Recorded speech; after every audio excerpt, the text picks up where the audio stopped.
Cette chronique vous est présentée par Toyo Tires, en collaboration avec Desharnais, le connaisseur, membre du réseau .S. Chez Desharnais, la mécanique, les pneus, on connaît ça.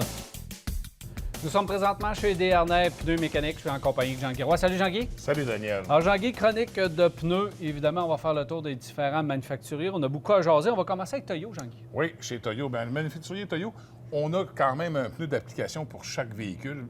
Puis c'est répandu chez tous les manufacturiers aujourd'hui.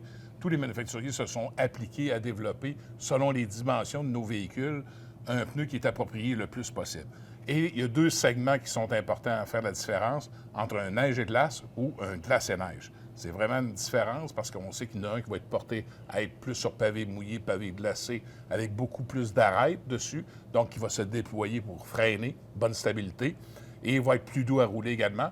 Et l'autre qui est neige et glace, lui, dans la gadoue, surtout qu'il y a une accumulation sur la chaussée, va être capable de se libérer, de vider le pneu comme il faut, d'évacuer, et pour nous donner une traction qui est quand même intéressante.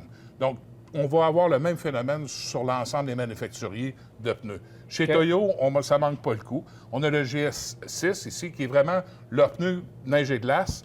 Mais en même temps, on peut dire aussi que ça peut être un glace et neige. Fait que c'est un hybride entre les deux. Parce qu'il y a beaucoup de lamelles dessus. Oui, comme une tu peux belle voir. semelle. C'est original. Très belle semelle. C'est un pneu qui va bien évacuer avec une bonne bande de roulement centrale.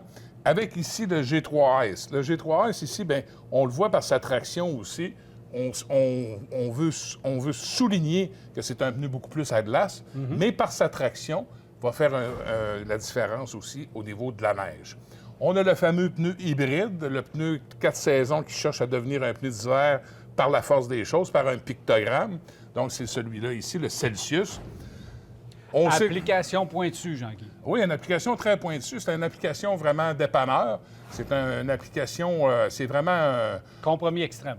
Vraiment un compromis extrême, oui, absolument. Donc, on en a parlé, on en a déjà discuté en masse. C'est un pneu vraiment que si on est vraiment coincé pour ne pas acheter un set de pneus en été, un ensemble de pneus pour l'hiver, puis qu'on veut absolument acheter ça, bien, on l'achète, mais les problèmes viennent avec. C'est ça. Deuxième hiver, il devient so-so déjà. C'est un pneu 3 saisons. Ouais. Après ça, bien, on a ici chez Dunlop le pneu pour tous les SUV. On sait qu'il y a de plus en plus de SUV dans le chemin.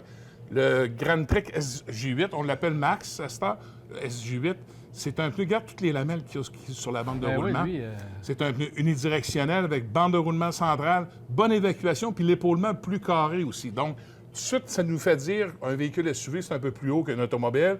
La déportation du poids est plus présente. Donc, ça prend vraiment un pneu avec un épaulement qui va être plus carré, justement, pour nous donner beaucoup plus de stabilité latérale. Ça, c'est quand même intéressant. Un pneu qui est le fun aussi, c'est Firestone, Winter Force. On l'a ici, ça, c'est un LT, mais on l'a aussi dans le P métrique également.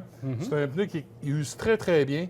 Beaucoup de dégagement, puis garde l'écart entre les blocs, qui est quand même assez grand. Donc, c'est un pneu qui va bien se dégager. Beaucoup sur les camionnettes plus commerciales, ce modèle-là, mais on l'a aussi pour le SUV plus traditionnel. Cramponnable également, Jean-Guy. C'est cramponnable. Et la même chose dans le Toyo, le G3S, il est cramponnable également.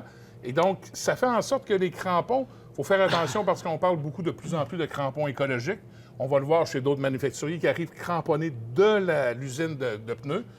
Ça fait des crampons qui sont beaucoup plus précis en termes d'installation. Ça fait aussi en sorte que c'est un pneu qui va être moins bruyant en roulant. Et le désagrément sur pavé sec, on sait que des fois, il faut faire attention en hiver. Ceux qui ont déjà roulé des crampons vont s'en souvenir. Quand on est en situation qui fait très froid et que le pavé est sec, les crampons, ça peut être glissant aussi sur le bitume. Ça fait en sorte Quelle application des crampons, Jean-Guy? On décide quand de mettre les crampons ou pas? Les crampons, bien, premièrement, c'est une question de goût d'habitude. Parce qu'il y en a qui vont faire beaucoup de grandes routes. On ne veut pas perdre de la stabilité, puis on veut avoir une tenue de route qui est intéressante. On veut avoir encore du plaisir avec notre véhicule. Donc, on va être porté à avoir des crampons parce que les dimensions de pneus, pourquoi que le crampon prend beaucoup d'ampleur et de popularité dans les dernières années, c'est que les dimensions s'éclatent davantage et sont plus larges. Donc, on va chercher à trouver des solutions pour avoir de la traction additionnelle. Le crampon va nous en donner. Ça fait en sorte aussi que quand on fait beaucoup de longues routes, on se rend compte souvent qu'on rencontre une infime partie de glace, de la glace noire, des choses de même. Là, le crampon va faire la différence. C'est sûr que le désagrément, toujours du son qu'on entend, mais c'est un peu altéré avec le crampon écologique parce que c'est un crampon qui va se déployer surtout sur pavé plus mou. Quand il y a une couche de glace, là, le crampon va se déployer et il va se rétracter quand on va être sur un pavé qui va être dur, donc quand on n'a pas besoin. Donc, à ce moment-là, le désagrément de rouler avec le crampon est atténué, mais par contre, c'est sûr que c'est un pneu qui va avoir une traction supérieure. Quand on a une dimension qui est très large, qu'on n'a pas eu le choix, de conversion d'un pouce ou deux de moins sur le diamètre de la roue pour avoir quelque chose de plus étroit, pour ne pas répartir le poids de notre véhicule sur une grande surface, bien à ce moment-là, si on vise la traction, puis qu'on n'a pas le choix parce qu'on fait beaucoup de kilométrage, là, à ce moment-là, le crampon est de mise. Et ceux qui restent en milieu rural, on sait que de plus en plus, avec l'éclatement urbain, les gens en milieu rural qui roulent sur des fonds glacés tout l'hiver, bien à ce moment-là, le crampon est très, très, très souhaitable. Merci beaucoup, Jean-Guy. Au plaisir.